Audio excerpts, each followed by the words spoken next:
Your EVP is not your culture. I don't think so. That's a bar. Folks. If your 2-page PDF is your culture, you have a lot of other things you need to figure out. That's not your first problem. Imagine you're a candidate. We all do this work. We know a good job description. We see if it's just the EVP and there's nothing else. There's no other nuance. What? Yeah, next. So it can influence it in right or wrong ways, right? But it is not the culture. Culture is a very, very different thing. I don't think EB is the culture, though. That's right. It's a part of it. It amplifies it, or it chooses not to amplify, to your point of chosen transparency. There you go. It's an influence.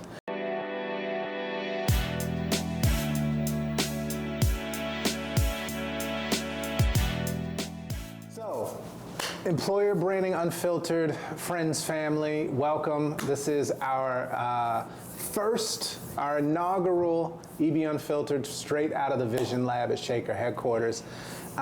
We have an exciting guest here today, and I can't wait for you to meet him. Me and this gentleman have been to many a conference and find ourselves in the deepest of conversations over food usually. Barbecue last time, and I always want more. And so I was like, I've got to get him on the podcast. So everybody, please welcome Ankit Pathak. Yeah. My guy, welcome. It's good to see you, man. Thank you for having me. I appreciate it. Well, no, thanks for coming. So we've got a lot to start with, a lot to cover, but first and foremost, how are you in this moment? And then who are you in this moment? Ooh, how am I? Interesting contextually, because when we first talked about doing this, I still had a job. That part. And this is a real part of being in the space, right? We've seen it across our LinkedIn feeds a ton of people that we care about, practitioners that are incredibly good at what they do. So I find myself in this situation for the second time in the last 5 years, but an opportunity to reinvent myself. So I'm thinking about that, thinking about what's next. Is it the continuation of EB? Do I feel like there's a ceiling for me? Is it coaching? So that's how I'm doing as of right now. So I'm good, but it's an interesting time to have a shift. But I am grateful to have healthcare after this job is finished up now for a few months, and I'm also grateful to have time off for a little bit, because that's hard to do, it feels like, as well. So I have at least a month or two off here before maybe the next thing, and then I'm going to take advantage of it as much as I can. So I'm really grateful for the time I have with my wife, my dog, and then spending time figuring out what's next for me in this next version of me. I love it. So that's how you're doing now. Who are you in this moment? Who am I in this moment? Who am I in this? We can do that. We can shape it a bit more from an employer brand perspective. We'll keep it in that space. Right now, employer brand. So literally before last Friday, I was an employer brand lead at a mental health company called Spring Health. Some people might know it as an actual benefit that they have as an employee at a company. So I did that work for about 2.5 years. So that is still ingrained in me on the day-to-day, on figuring out employee advocacy programs, figuring out what awards we're going to be trying to win, really trying to figure out where the conversation of diversity, equity, inclusion, and candidate communications lies right now with the current environment, the sucky environment. I'll call it what it is. These are my feelings. Shitty culture. The really shitty feelings and decisions that really great companies sometimes are having to make. That's right. With this in mind, right? And there's a lot more context and nuance that's there. I'm not calling anyone out at all, but it just sucks for a lot of people involved who care about these things and have built things for the right reasons that haven't been built before. So I'm really honestly thinking about those in the employer brand lens and figuring out whatever this next chapter is for me, how do I come in and showcase that that's what I care about right away. If you don't do that out of the gate, it's hard to ask for it 6 months in, is my learning. So I need to understand what's my match maybe going to be, and is it the right match, right? If there's conversation and nuance in an interview there, and they're like, hey, we would love to, but we just don't know if we can because of the work that we do or what we sell and the industries we're in. Okay, at least you're aware of it and you want to do something. Or is it just, hey, we actually just never did this before. We only did it for like 2 years actually, post 2020, and then we didn't really care about it. Then I already know, hey, that's not it. I'm not for you and you're not for me. So that's who I am in employer brand right now. That's who I am outside of my career probably too. I have a strong sense of that moral compass a lot, and we've talked about that a lot. I was about to say that really I think draws me in, highly magnetic in the sense that you are very humanity centric. Yes.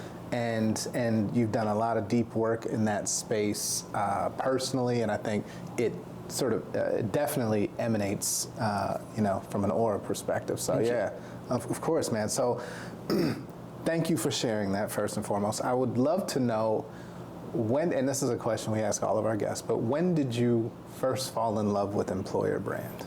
Ooh, I want to break that word up into two: brand and then employees. Employees, okay. I was lucky enough to be in high school, and I saw that iconic Apple ad for the first time in my advertising class. The Super Bowl one where the girl runs 1984. There you go. So that was before, I'm 92 born, so it's before my time. Yeah, sorry there. It'll be okay. It'll be okay. We got water? We got water? Help. But I remember seeing that in my advertising class in high school. Yeah. And I was like, what does a computer have to do with any of this? And the fact that I found myself asking that question, and I went deeper and deeper and deeper, that's when I wanted what marketing and brand was. Yeah. And then later on, probably fast forward another 7, 8 years after that, I became a recruiter. So I have back office recruiting experience. I understand the cyclical cycle of that, the butts in the seats, the high octane stress of that, and it was incredible training. It was great work. Yep. I realized I loved the people. I loved the people that were maybe mentoring me. Maybe it was the people that I was taking out to lunch and getting to know them and what they wanted in their careers. But the disconnect for me was I wasn't motivated by, oh, hey, build this relationship, and that relationship is still important, but then do the sales part of the job as well, right? Hey, try and put them in maybe into a role that they don't maybe feel is exactly right for them right now, right? And that patience is something I wanted to have, but I wasn't sometimes able to have that just because of the nature of that role, right? And sales has changed so much since then. I think it's gotten a lot better in that way. But that was just something I was like, this is a disconnect. And then I went to a sourcing job that was also creating content and Instagram work at a company in Chicago called CCC Information Services. Okay. And that's when I got to really do some recruitment marketing and employer brand. And that's when I was like, oh, this is perfect. I get to know these people just how I did in my last job. I get to then tell their stories. And I get to have this relationship that's beyond this blog or this video. When I see them in the halls and we talk at lunch, we're human to human here.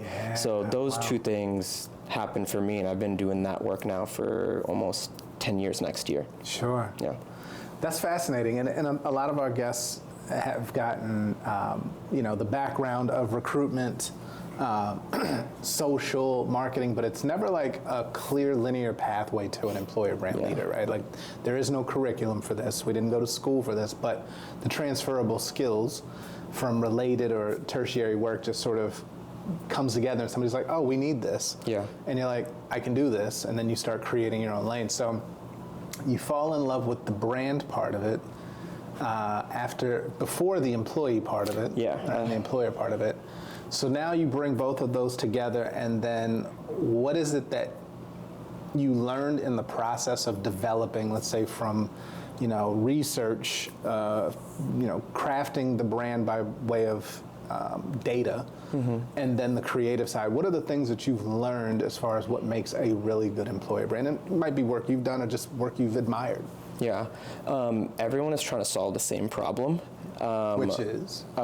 It's usually it's butts and seats, right? At the end of the day, that's at least been my experience a lot of the time. And that's fair. But the story I've been trying to tell people is, let's tell people the truth. Let's give them the context of the truth, and let's see if they want to sign up for this truth. Oh, that's That's like a life thing. Yeah, listen.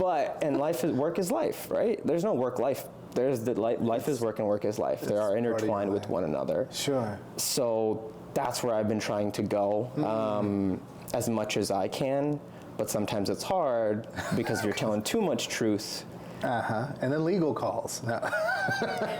I've never had that happen. No. Any legal teams? No, same. Never had that happen. Never had that. Marketing's maybe gotten mad and passed. Sure. But I want to stay on that for a second because I find that fascinating. we push a lot on transparency is the new authenticity. But I've even evolved that thinking in the sense that transparency is really what you want people to know. You tell people what you want them to know versus curated vulnerability, which is being okay showcasing the soft underbelly, right? The vulnerable parts.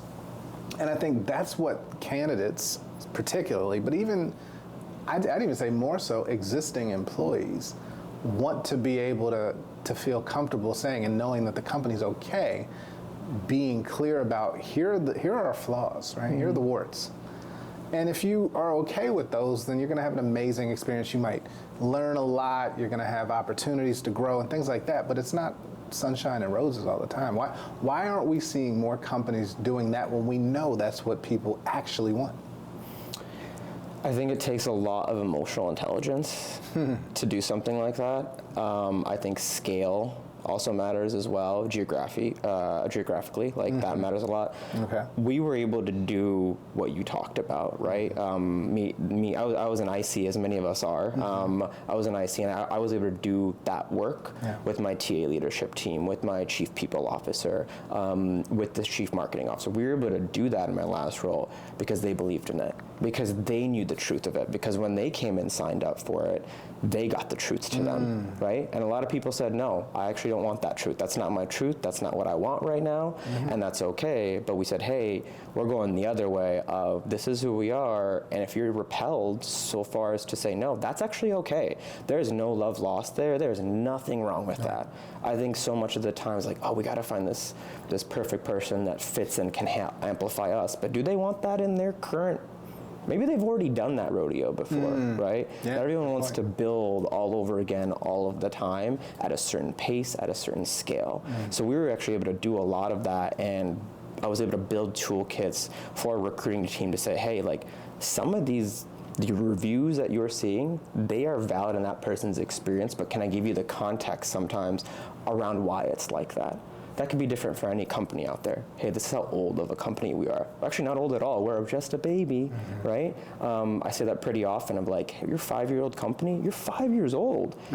I had consciousness at 5 years old, maybe, like, right? What did you do at 5? Yeah, and we're expecting everything to be figured out, and we were vulnerable to say, hey, we don't have it all figured out, like you said, but we are trying to move our way towards that, and we're looking for people to help us figure that out along the way as well, right? People talk about culture champions and employer brand ambassadors. Like, you need really good, emotionally intelligent people to be there to sign up for the work, and then that human side of it. So I'm really proud that we were able to do that over the last almost 3 years I was there, and I'm excited to do that again, hopefully at another company. And hopefully this just becomes, everyone just starts doing this, right? Standard practice. I really hope so, because Yeah. that would make things a lot easier for everyone.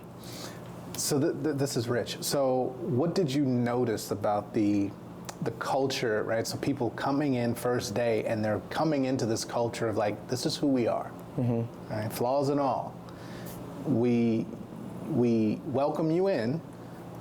You have aligned and you signed up for this. You're cool with it. What did that do for the culture at your former company? I think people weren't as maybe surprised sometimes. Okay. And then as we started to build and they got deeper and longer into their tenure, their 90 days, their 6 months, they're like, oh shit, y'all weren't lying. You weren't lying. You weren't lying. And we're like, no, we weren't, right? And then sometimes people then realize like, oh, maybe this wasn't it, right? Still, right? Because that happens, right? It's the cycle of it. Sure. And then that would happen, and then it'd be like, okay, well, and again, this is a credit to the chief people officer that was there and the entire people organization of saying, we need to change these things. We need to do programmatic work. Like, what is the root cause of these issues? What are the programs we can put in place with our D&I team, with our benefits team, with our total rewards, with our TA team, with our hiring managers? What can we do across the board? Because we are the first open door. Right, we are welcoming people into this experience, into this home, and you want to ask them if they need a glass of water, ask them if they need something, take a seat, relax, right? Yeah. You need to have that hospitable approach, and we had that there. So from when I got there to where we are now, I'm so incredibly proud of what we were able to do, and it's just going to keep getting better as the company continues to scale. All that to say, that was done from 600 employees when I started to now 1,500 employees from when I just had my last day. The company's still doing incredible work, and they're going to grow and probably be closer to 2,000 by the end of the year. So I want that to stay. I want that to be for, again, every company that exists, but it's also not the reality of the situation. True. And I think that's kind of the unspoken spoken amongst people who do the work that we do in employer branding, is that for all of our visionary ideas, all of the clarity in which we want to articulate a message, we still have to work through organizational bureaucracies, leadership, education, and understanding about what we do, cross-functional understanding and support of what we do. So knowing some of these challenges, what would you say is the hardest part about being an employer brand leader?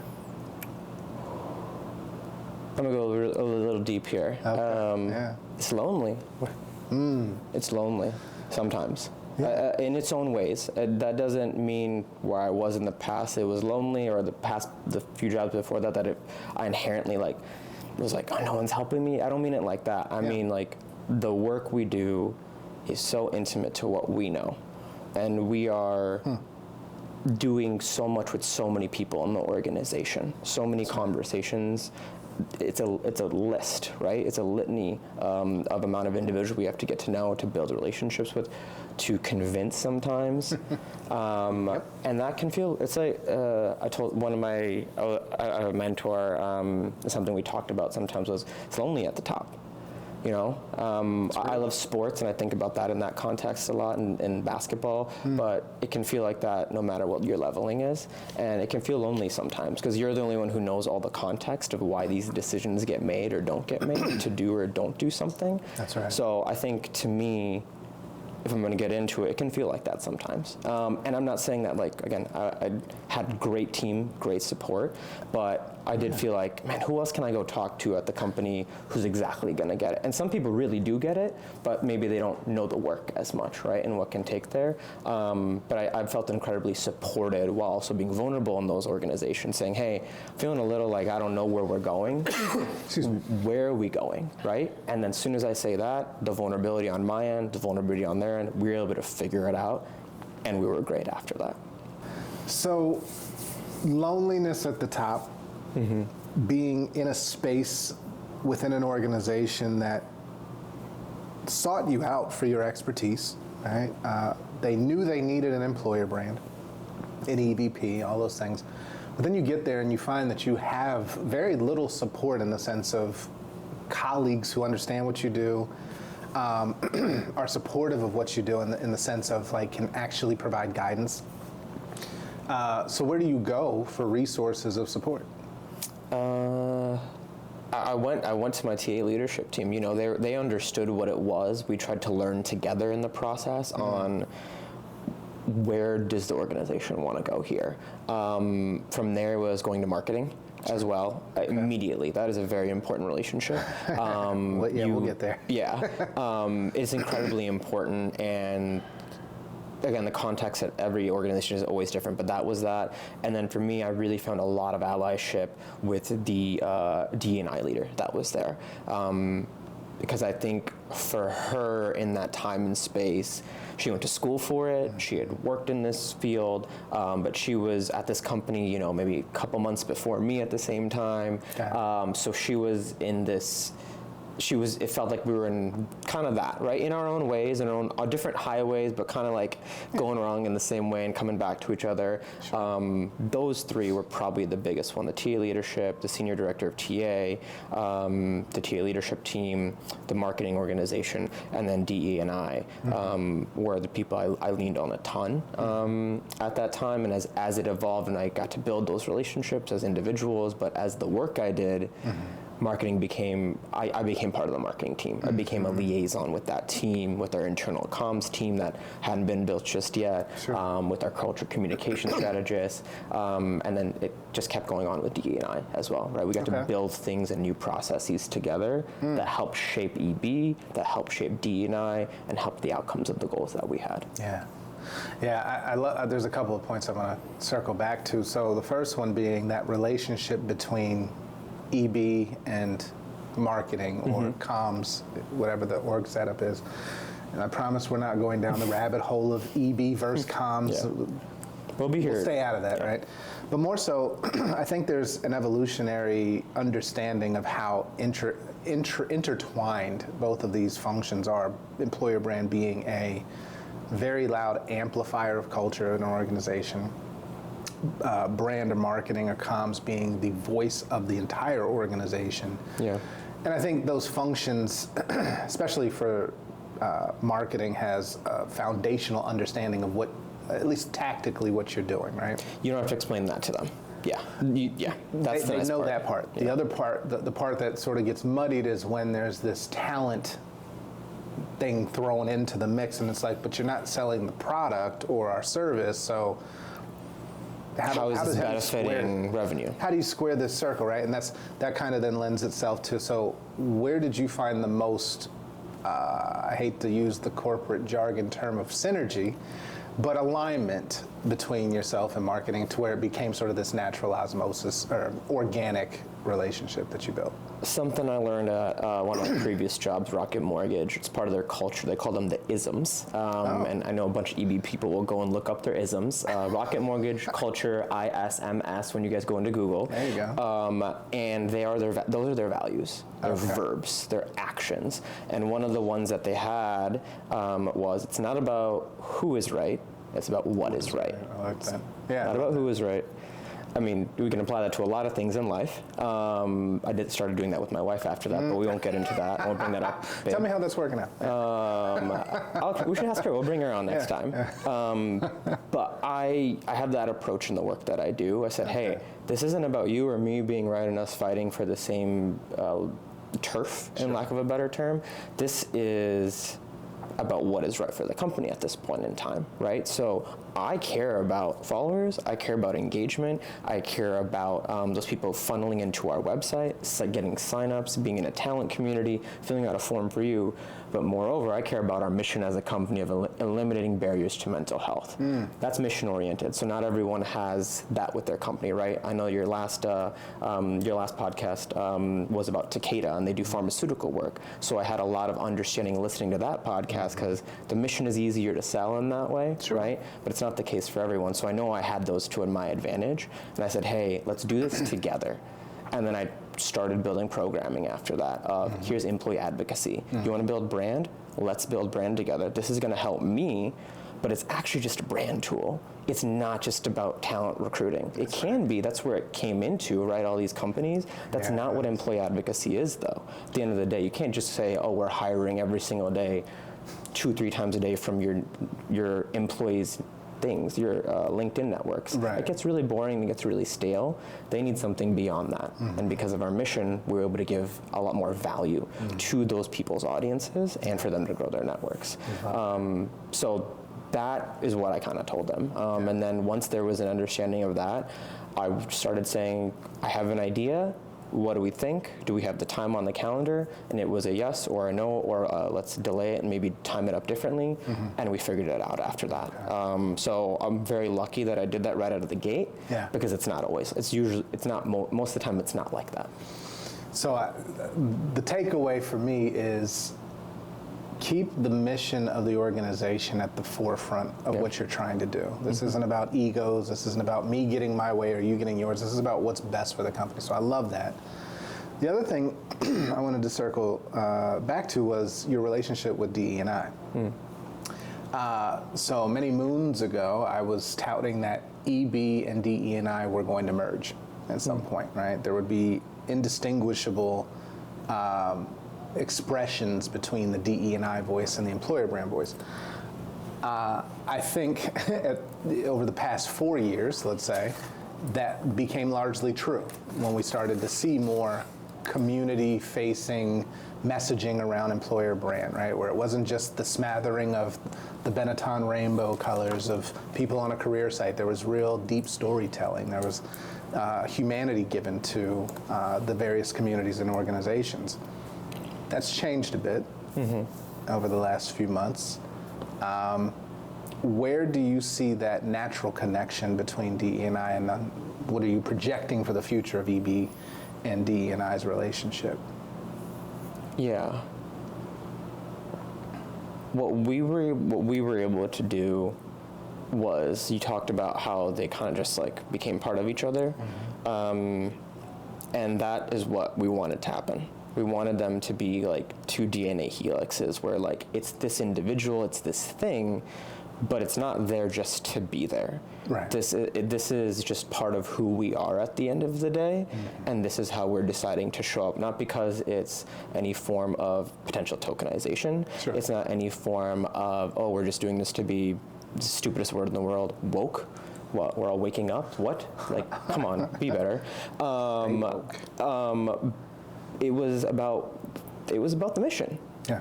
It was about that, and it was about giving people chances who have historically been discriminated against, those communities, right? Yeah. And that all just made sense. And we didn't have to have conversations about it. We figured out how to do it in the right ways. What was wrong, what was right, what was, this is new.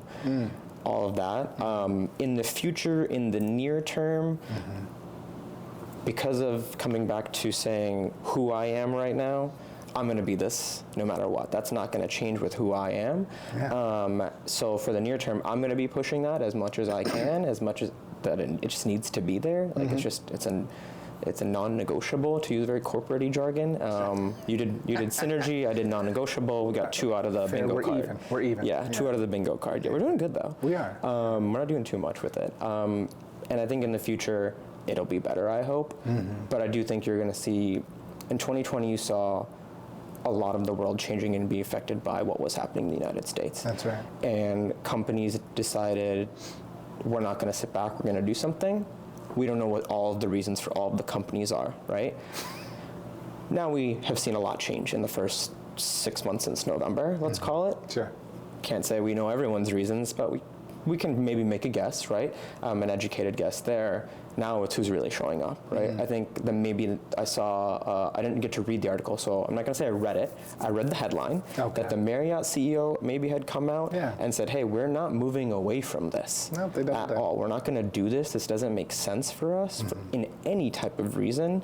You're gonna see people who are doing the right thing start to do the right thing a lot more too. Versus a company maybe like Target, they're in a weird spot too where they're pissing everyone off, frankly, right? They pissed everyone off a year ago with some stuff they did with Bud Light. Now they're upsetting everyone, and now the last 3 months their foot traffic is down, right? Because there's been like a literal like, hey, we're not going into the store to give them our money from a lot, for very good reasons. I don't know what's happening to their employer brand over there at all. But I think you're going to find out who's real and who's not. I think it's interesting because a lot of the workforces that are affected by this and the people who are affected from their employer brand are these historically discriminated against communities a lot of the time too. Yeah. That's what's most messed up to me about all of it. That is what gets me actually upset and angry, and I'm going to close my eyes and breathe in a little bit. Breathe out. Yeah. That is the most frustrating part for me. Why? Like, do people not see that? They don't see it because it hasn't most likely been their experience in their life, right? Yeah. That hasn't been my experience in my livelihood either, but I can still, again, the empathy, the vulnerability of like, what? Yeah, we should do this, of course. Not just because like, it's just, yeah, let's do it. Yeah. Let's be better. Let's be better, folks. Let's grow up. Listen, I'm with you. I'm with you. There was a quote I heard recently from an economist who said, the problem with capitalism is capitalism. Oh man, yeah. So without going too deep into all of that, the fact is, these companies, whether it was 2020 or 2025, responded to the energy of the marketplace, or at least their perceived perception of that energy of wherever they thought it was going, and did they want to be on whatever side they chose. 2020, we saw a lot of companies choose to be on the side of social justice and DE&I and a lot of big commitments financially. Whether they achieved those things structurally or systemically remains to be seen. But the challenge is when you have a new shift and your company, which the only obligation of a company is to remain viable to itself and its shareholders, they had to make those decisions. Point being, how do you craft an employer brand when you're at an organization? And I have clients who were in the headlines for rolling back DE&I commitments, and now how do you go and sell the cultural story to a prospective candidate or to your existing employees who now feel sort of betrayed, right? So these are things that from an employer brand lens you have to now figure out, because you can't ignore the reality out in the marketplace, especially if you are a steward of a brand. Yeah. It's your job to be aware of what the perception of that brand is. Now, how do you work in those constraints and find a way to say, well, you know what, here's the noise, but here's the reality, and let's find the blend between the two. Yeah. You mentioned Shaker has clients that are experiencing that. You're having conversations. Oh yeah. What's the best conversation that's been had about that you're able to share if you're able to? Yeah, I mean, without putting any client names out there, I mean, I'll simply say the most rich and robust conversations, I think the most impactful that I've had are with Shaker employees who are on these accounts.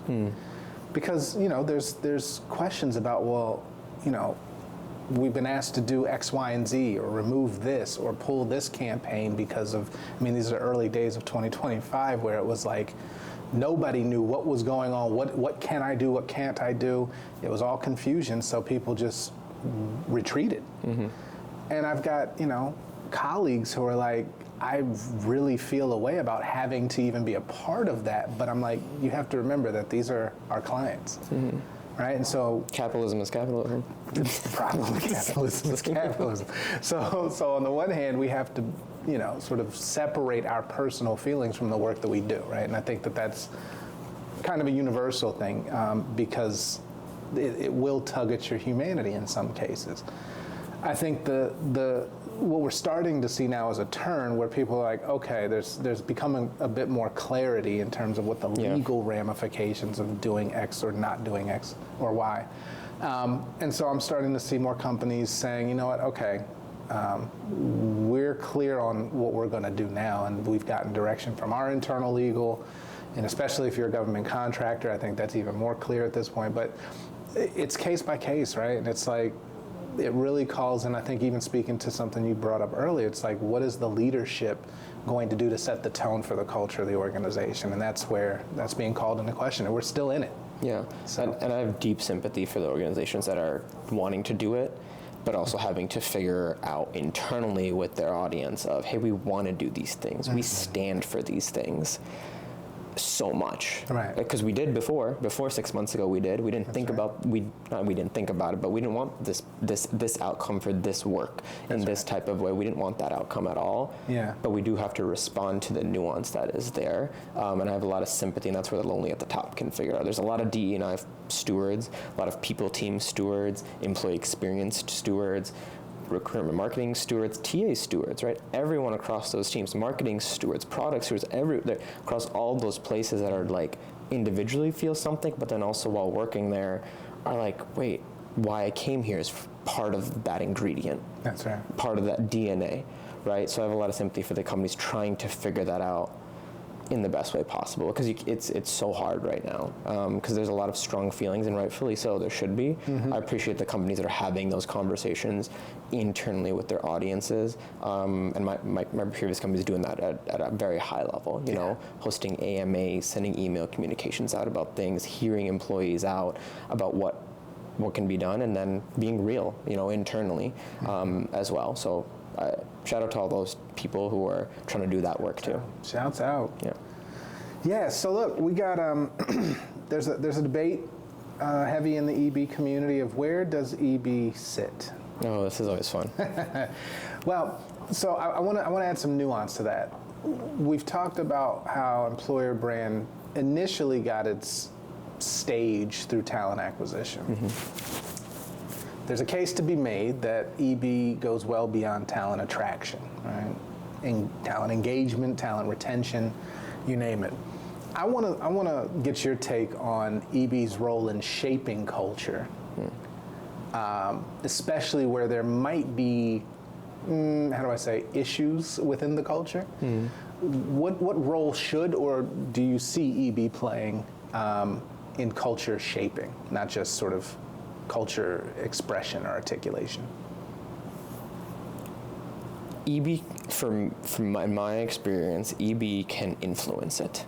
It cannot be it. Your EVP is not your culture. I don't think so. That's a bar, folks. That's a t-shirt. If your two-page PDF is your culture, you have a lot of other things you need to figure out. That's not your first problem. Here's imagine you're a candidate. We all do this work. We know a good job description. We see if it's just the EVP and there's nothing else, there's no other nuance. What? Yeah, next. So it can influence it in right or wrong ways, right? But it is not the culture. Culture is a very, very different thing. Yeah. That comes from, maybe not all of us, but some of us, we have experience with great leaders who get it and say, this is the work, let's figure out how to do the work together to build this. Sure. And because we need to shape the EVP, or we need to shape our values, or we need to shape the storytelling, or there's people, we just need to have a really strong culture because that's what keeps people here at the end of the day. That's what is right by each human of the 1,500 or 200 people or 10,000 people that work here. Yeah. That's just the right thing to do. So I think it can influence it. I don't think EB is the culture though. That's right. It's a part of it. It amplifies it, or it chooses not to amplify, to your point of chosen transparency. There you go. It's an influence.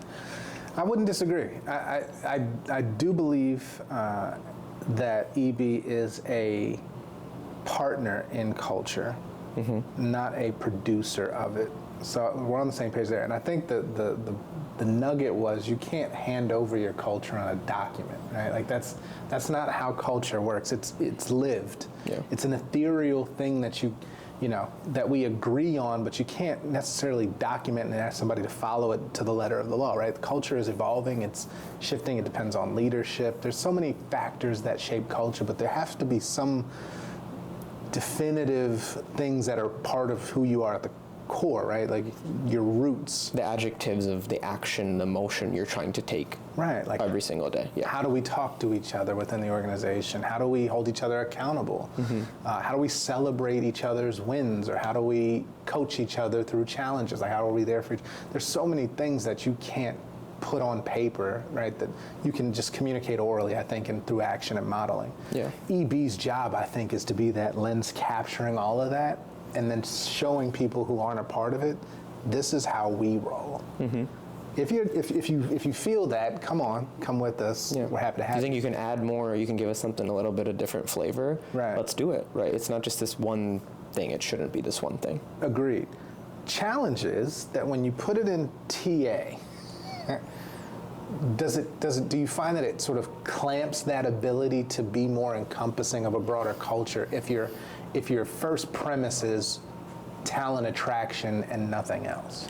So in my first role, yes, I had that. I was in the TA team. I was also doing sourcing, as I mentioned earlier, so it was part of function of my role. Yeah, wow. So then it was really hard. Marketing was like, oh, you're in HR. What are you talking about? Why are you even in this meeting? Was your C-suite the CHRO? And this is 2016, so HR still had that brand. Right. And it still sometimes has now today, too. Yeah. And then when I moved on after that, I was in the marketing organization, where my most senior leader went up to the CMO. Okay. And then this most recent one, I was part of the TA leadership team, but I was talking to everyone all the time because I knew, like, hey, I need to talk to everyone all the time. Sure. So it can sit in TA, but you have to be very action oriented. You have to liaise throughout. You have to be a diplomat, really, in certain ways. That's why it can probably feel lonely because you're talking to so many different countries, so many different factions, so many people who have different motivating factors. And you understand. Yeah, and you're trying to figure all of it out and find your place in all of this while motivating them. It never really went the other way. I will say they never really have to motivate me. I'm down. They never have to try to, hey, here's some ROI for you for EB, Ankit. What are you, okay, say less, let's go. I'm in. I've been waiting for this. Where were you last quarter? Shit. Right. But I think it can sit there. I think it was one of the when we met at Town Brand Alliance a few years ago, I think Brian was talking about how internal comms and EB and D&I and external comms and it's all within this giant blob. It's nebulous. Yeah.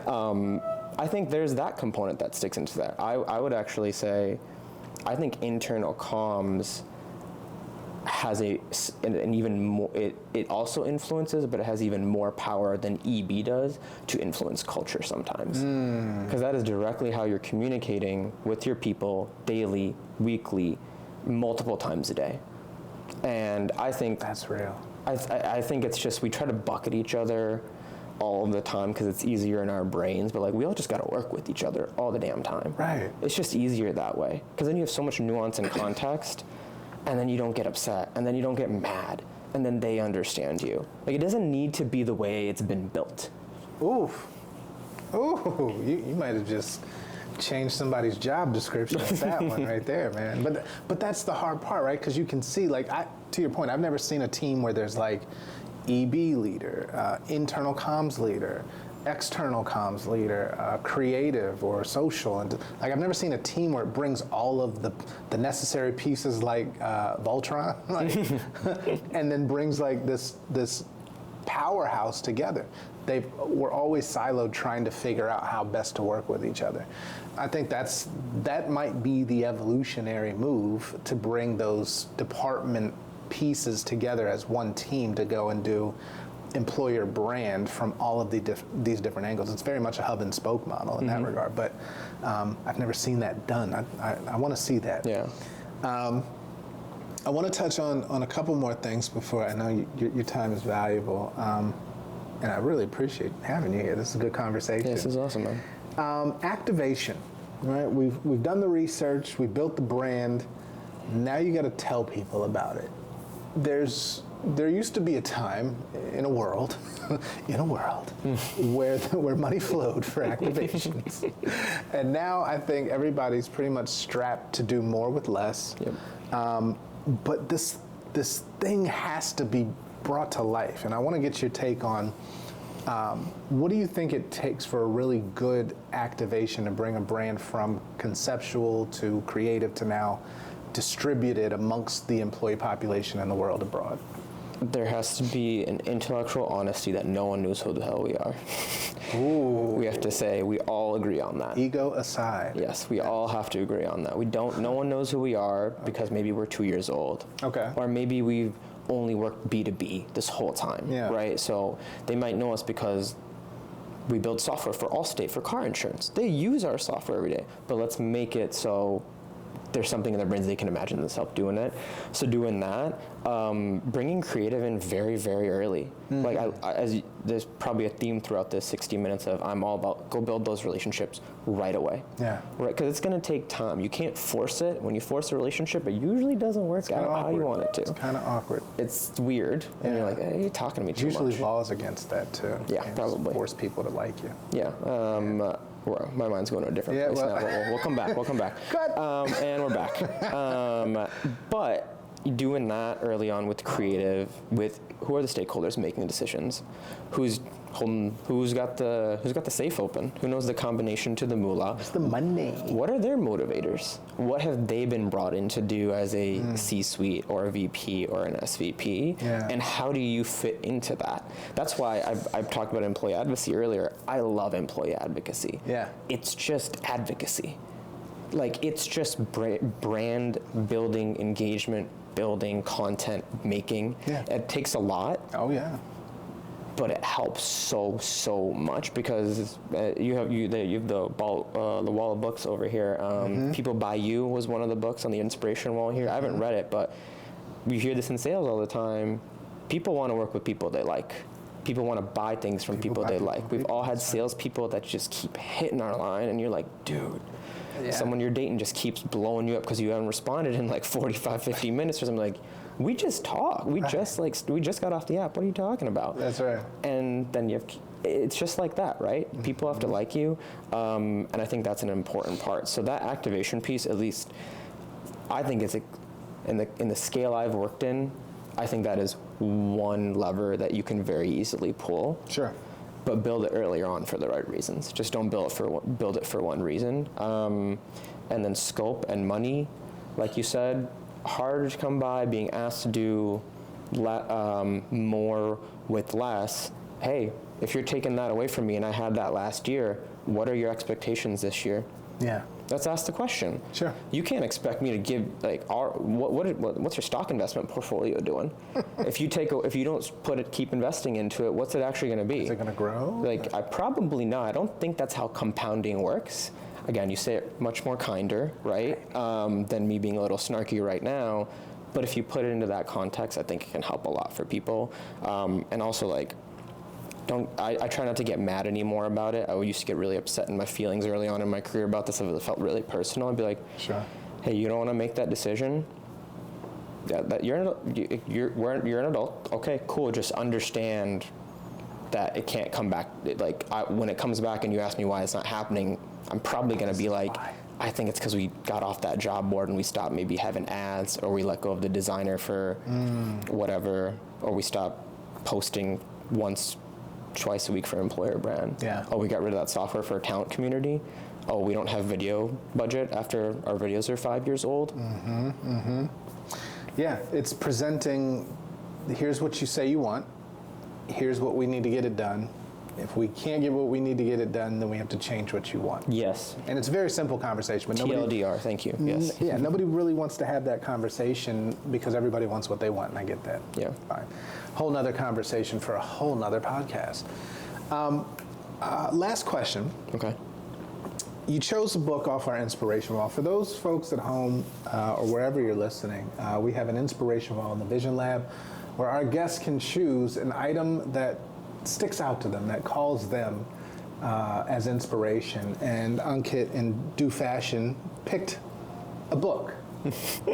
What book did you, if you want to hold it up for the for the audience for the thing, and let them know what you chose. This is I actually never seen the hard book. I have the small one that fits in your pocket.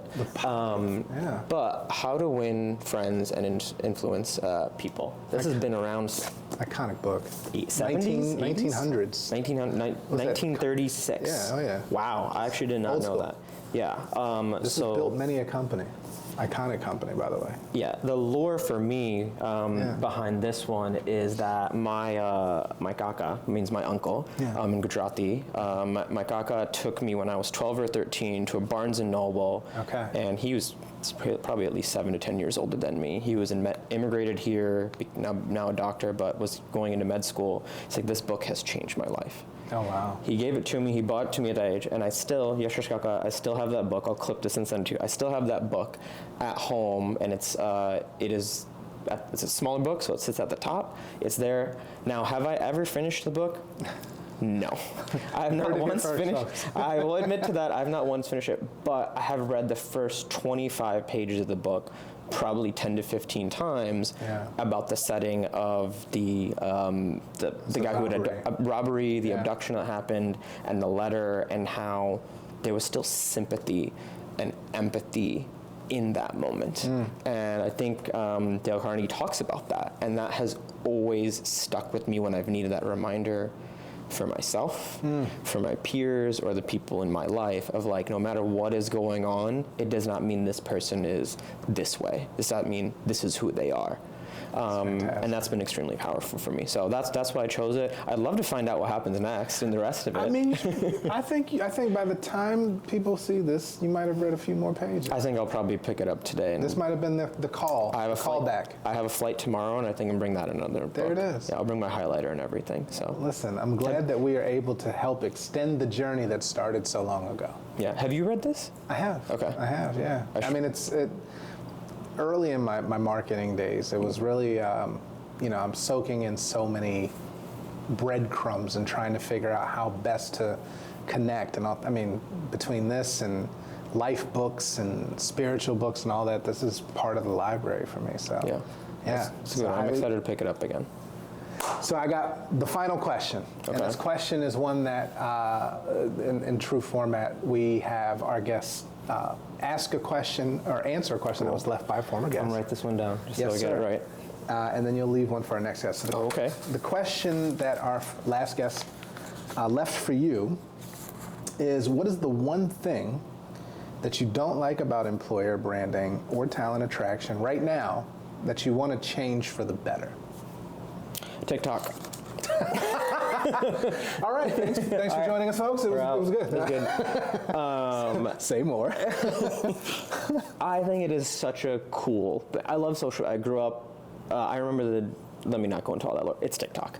I think it is a necessary thing to be done. You need someone who knows it. You need someone who can talk to that audience. You need someone to understand the 1 billion inside jokes that exist across everyone's algorithm, but somehow everyone like knows that. And I'm just like, I'm on Instagram Reels. I saw that like 3 weeks later, bro. Yeah. That is probably the one thing. I am not on it. I am on Instagram and I get my Reels and I'm okay. I'm like, hey, my life is still great, babe. My wife tells me all the time, she's like, I saw that like 4 weeks ago. And I'm like, here's like, wow, oh trophies. My gosh. There's trophies here you go. for getting it. Let me put it on your wall over here for you. And my cousins do that to me and they're all about 6-7 years younger. So I think it's that, but I've seen some brands just do it really well. Okay. There's so many brands that do it incredibly well, with employer brand in mind as well. It's quick, it's easy, it's not super production based either. It's a very day in the life-ish, it's very real, and I think that can help brands be very authentic in a truthful way. So I think I need to start liking it because I think that is just going to become more and more of this world that we live in. Yeah. How about for you? Well, you heard Ankit here. I mean, he said TikTok is the future of employer branding, and that would make it better. I think you might be an N of one. No, I don't disagree. I love TikTok, actually. That's my primary before IG. Just personal social surfing, but it does have more of a relaxed, organic feel, and the algorithm rewards more of the authentic content versus the overproduced. And I think that's going to be a big hurdle for employers to be comfortable with being less produced. Yeah, I agree. So yeah. Non-salespeople, feel free to get into my DMs about that. Oh yeah. Salespeople selling TikTok, please don't come to my LinkedIn for that. I'm good. Don't come. I'm good, man. So, what question do you want to leave for our next guest? I love working with AI. It's just, right now it's a tool. It's probably going to take over my job in the next 5 to 6 years, maybe less. Deep breath. But what we know what ChatGPT is. I don't know who you're going to have on next. But what's the tool everyone should know about? Like we know what Claude is, we know what or Claude AI is, we know what chat is. There's podcasting ones. There's mimicking deep fakes for advertisements and stuff like that. But what is that? You know, I think that's the question I would ask them because I haven't found that just yet. Those conversations in a majority of the communities and forums I'm in for EB. Okay. I know someone's doing it though. I'm sure Shaker is thinking about this as well. How are they leveraging? How are you leveraging it? Like AI. Think about like programmatic AI. AI. That would be so like programmatic. That's kind of AI in its own way. But what's that look like? Yeah, that would be the question I have for them because I don't know, and I would love to learn and listen on the next episode. I love it. Well, Ankit, thank you, man. This has been amazing. I appreciate you taking the time and connecting. Thank you for having me in the studio. I'm glad I love being in Chicago. Hey, man. If you're ever in town, guys, come to the Shaker office. It's over here in Oak Park. Vision Lab's happening. Yeah, it's awesome. This is cool. This is great. There's so much work being done behind the scenes, too. Shouts out to Thank you guys so much for having me. I appreciate it. This was so much fun. There's like 3 cameras here. I feel like I'm on like a YouTube subscription star over here or something like that. We try to make it official, man. Yeah, this is awesome. Appreciate Thank you so much, man. Thank you. Appreciate it.